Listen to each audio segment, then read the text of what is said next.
How's everybody doing? Wonderful. Pretty good? We're going to do a little target practice in here today. And we're going to teach you a little bit about these pistols before we put them in your hands. First of all, what I want y'all to do is take your left hand, stick it straight out in front of you for me. Okay? I'm looking for one of them Rolex watches. That's what I'm looking for. The guy over on the end. He's got one there, huh? Okay. Now guys, what you're going to fire today is the same kind of pistols they used in the Old West. Smaller caliber, but a little bit modified version of one. But it's called a single action 6 revolver. Single action means you have to cock that hammer back each time you fire this pistol, okay?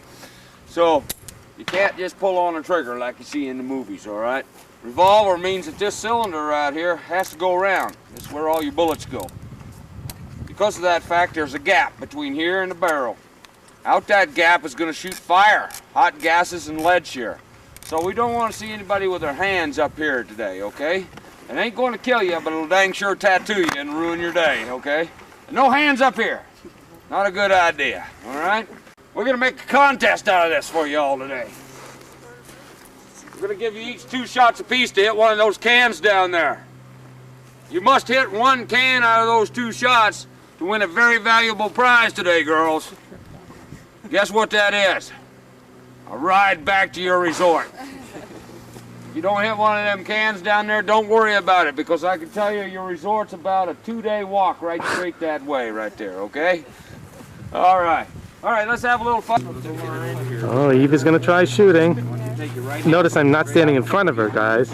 Okay. All the way back. Finger in there. Ready to shoot. Folks, kind of stand back a little bit. Okay. Just over the top. Jumping fire. A little loud on your ears. We're not Put your hand right under here. Just relax now. There you go. Feel the heft of that pistol. Okay, stick your thumb All back. right, Evie. Try. Good try. Nice walk home. Spring break. Have a nice walk home. How'd you do? Okay, jump down. Come on, AD. Are you going to do it, Jane? Other hand underneath there. Yeah, I'm going to do Okay. it. My camera don't work. Just hang on to it. There you go. We'll check it when we get it. All the way out. Don't squeeze. Here's Aurora Dawn. All the way back. Concentrating. All the way. There you go. We'll bring your thumb back over here now. Right, aim carefully. You're way too high. Somewhere in there. How's that look? Okay, let's try this again. Don't shoot too high now. Ow! Move that old bull. How's that? Oh. Squeeze the trigger. Aye. All right, AD. Good job. Think we're out of bullets. Yeah, mine's not going to work with this Magnum. Picture. It's not working. Hey! How about that? I like that. Thank you very much. Aurora, please move out of the way. Thank you. Now, you're probably all real concerned about the rattlesnakes. And we've got 40 different species of rattlesnakes. No, not 40, 11. Why did they do that? They knew who to do it to. Did Yeah. you know that? Yeah. That's sort of what they sound like. Thank you. But now, if we do find a real rattlesnake, don't bother screaming, because they ain't got ears and can't hear you. Don't bother screaming. They can strike. Get the whole family going with her. Must be in their genes. Rattlesnakes can only strike about half their body length. So if it's a 3 or 4 foot rattler and you're 3 or 4 feet away from him, you got no problem. The most dangerous stuff in this desert is called cholla. Either jumping cholla or chain fruit cholla, and that's what this one is right here, chain fruit cholla. And I told my folks about the jumping cholla and the girls to stay away from it. This is the most dangerous stuff in this desert, folks. I'm going to show you why. Don't even want to get near this stuff. I want you to watch my boot right here. Oh. See how quick that went into my boot? That's a good 1/4 inch thick bullhide boot now. If I was to leave that in my boot and walk through this desert with you today, it would work its way right into my foot. No problem. We like to call this desert Velcro with revenge out here. I'm not taking that home. Now folks, the reason why it is so dangerous is because at the end of each one of these needles right here is a microscopic reversed barbed fish hook. And on that little fish hook is over 200 other little needles. And that's how it propagates. That's how it replants itself, most of the stuff. An animal will come by here, and with those little hooks, it'll just hook right into the animal's hide. And as the animal goes through here, it'll rub off into a bush, fall down on the ground, shoot a root system out through its needles down into the ground to start a new cactus growing. Now the Indians, they've taught us a couple of uses for this stuff. First use for it is you can use it for a weapon. Now you all know who Geronimo was, right? You girls know who Geronimo was? Well, Geronimo was a very famous Apache Indian that was chased through this desert by General Crook's cavalry. He didn't want to be caught, so he was chased through the desert by old General Crook's cavalry. Geronimo was a pretty smart feller. He'd have his women and children kind of come gather these balls up into baskets and into blankets with sticks. Then he'd have them carry them up on top of a high rock formation or a canyon wall. Then he'd go lure the cavalry down inside the canyon and drop this stuff on them. And that's how he'd steal their horses. He'd drop this stuff on horseback. Now, the other use that they taught us for this cactus is to eat it. Ew. Want a bite? No! Reaction there. The screaming bee jeebers you ever had. Now, you girls had that before, haven't you?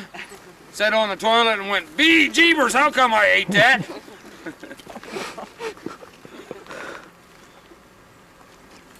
This stuff makes a good salad. A little bit here. Just hold your hand out flat. There you go. One of my girls in my truck there wanted to know if we was going to eat anything out of the desert today. Can you taste it? Oh, yes.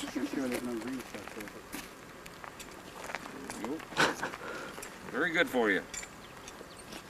Now you can imagine what that tastes like with a little salad dressing on it. You not going to try it? Oh, you like the junk food stuff, huh? No. Uh-huh. Jane, are you having it? Bet you do. No, but you were. No. Doug. Come on. The Open jeebers. wide, Doug. Open wide, Doug. Open wide. Come on, open wide. Just step back. Doug, Just keep stepping back, Jane. It's crazy. Why? Because she's This may not be the smoothest video. Oh! Oh! Don't drop it. Whatever you roll through it. It's like a roller coaster. I like this. Is that a video camera? Yes, I'm using my nose to stabilize it right now. You need to steady your nose. Bigger. I can't get much bigger, but we can all watch this when we stop.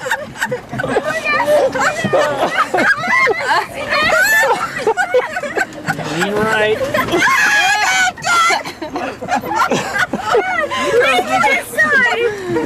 I'm playing up in the middle.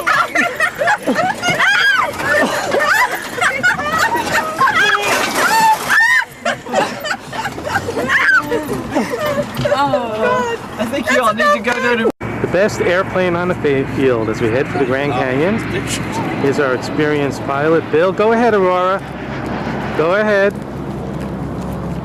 They're taking some video on the run. There they go. Approaching the plane. There's Bill. I'll get up a little closer. Headed for the Grand Canyon. Watch out, don't walk into the... I won't walk into the wing. That's dangerous. So what are your thoughts, Jane? I feel good about this. Let's do it. Here we are at the Scottsdale Airport, getting ready for a ride to the Grand Canyon.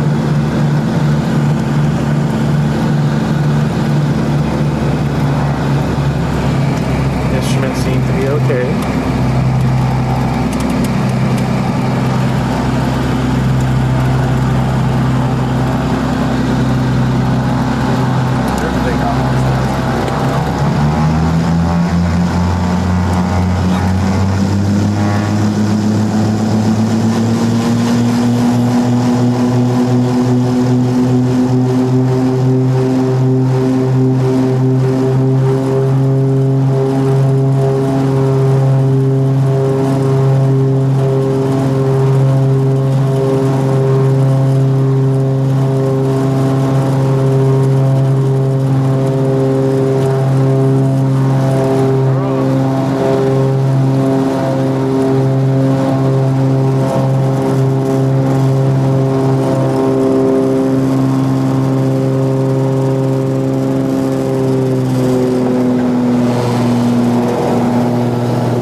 West Rim. Here's our group.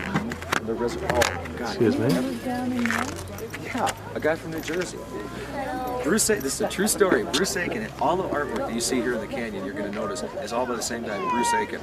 9 years ago, he came out here from New Jersey, and I guess he was always an artist, you know, but not professionally. And he took a job at the pump house. There's a pipeline that comes from the North Rim down, across the canyon, and back up. And ironically, they have all the water they need inside the park.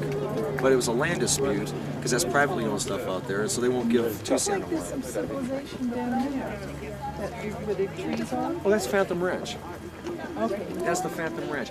They ride the mules down, and then they stay the night at the Phantom Ranch, or hikers could also. Here's our And then tour they come guide, back up Paul, the following explaining day. things to Jane and the Also, girls. river rafting, that's really big here in the summer.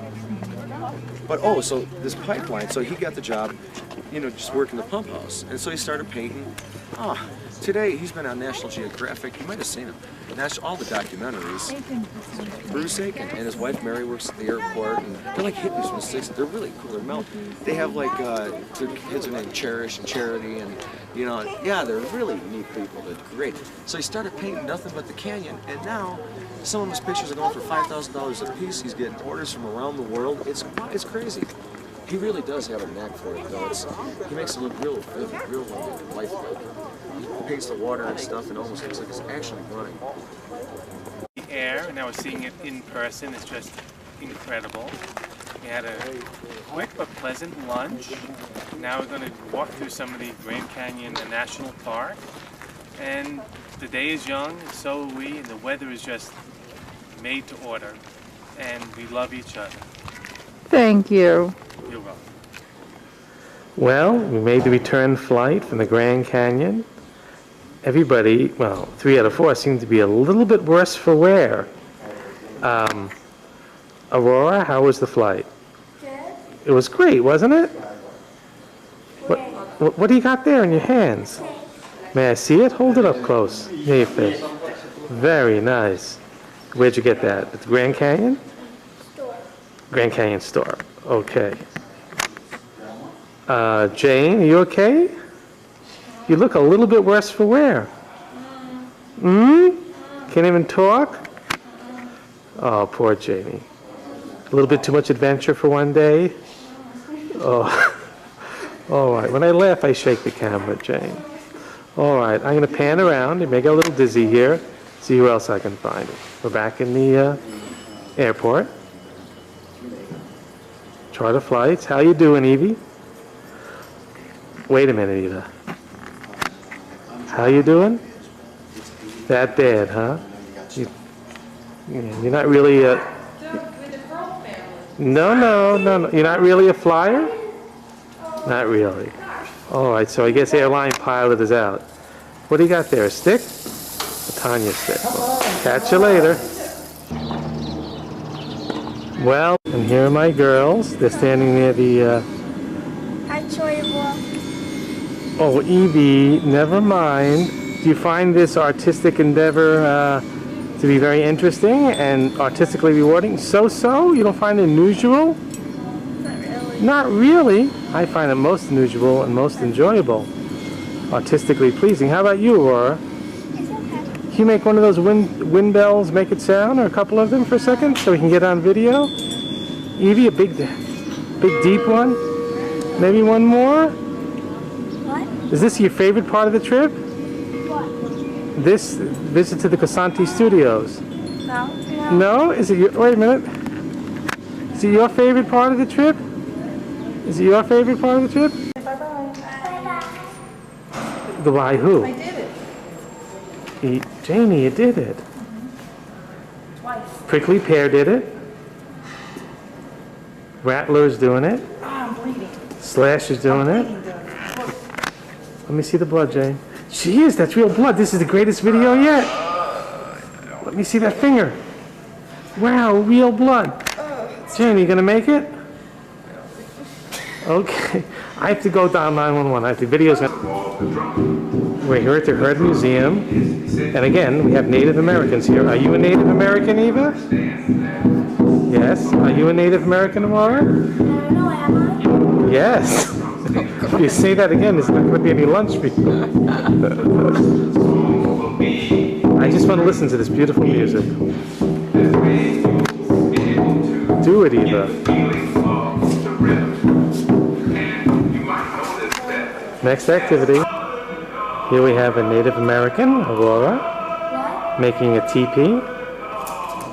She's hard at work. She seems to know what she's doing without following the instructions. I'm truly impressed. Aurora, how do you know how to do that? Okay, I think you studied it in school, actually. The old Indian project. I'm truly impressed, Aurora.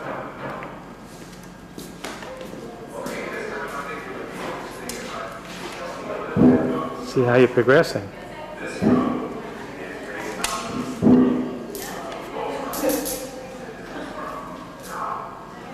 Having a good time here? Say yes. That's good. I think Evie's up to another project. Let's see if we can find what she's doing. I bet it's something that takes manual dexterity. Evie, so what are you up to? What activity? Native American activity? Beading. Okay, let's take a look. It's sort of like a loom more than, I don't know, a little unusual. She made the teepee? I will. I want to watch Evie's beading.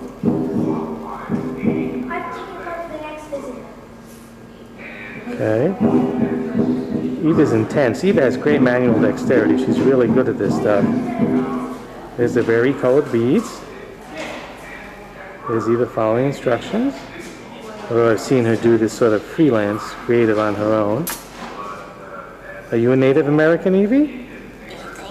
That's correct.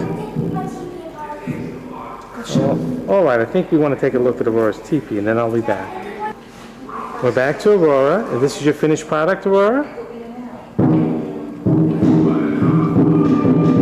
It's beautiful. That's a real look of satisfaction and accomplishment. The door's on backwards. The door's on back? You mean it only opens out, not in? No, this is supposed to be the door. Oh, that's supposed to be the door. Well, they can go. There's a back entrance, front entrance, you know. One for deliveries, one for Velcro. Did the Indians have Velcro? I guess so. I sincerely doubt it, or I think you're pulling my leg. Can't play balls. What did you call me? I can't hear you. Say it louder. Choya. Choya is my nickname. What's your nickname? I don't know. Rattler? Okay, this is the Native American Beauty Contest. So we're starting over here. Oh, this guy's a cute guy. Oh my God. Now there are the three beauties. So how did... Now again, who is more beautiful? Is it Eva? Is it Choya. Aurora? Or is it... Is it Papa? Or is it our friend up here? Well, We'll let the viewing audience of this tape make their choice. All right, Jamie? all right. Ta-ta. Goodbye. Welcome to Tanya Time. The activity for today is taking place at the Herder Museum in Phoenix, Arizona. Would anyone like to tell us what you're doing? Eva, what are you doing? Grinding corn. What are you doing? We're grinding corn. Aurora, what are you doing? Grinding corn. Would you say this is exciting? It's way too corny. It's what? Way too corny. What do you think, Aurora? It's an interesting experience. But what do you think, Nancy? This is way too corny. Wait, Nancy, one more time? This is way too corny. Thank you.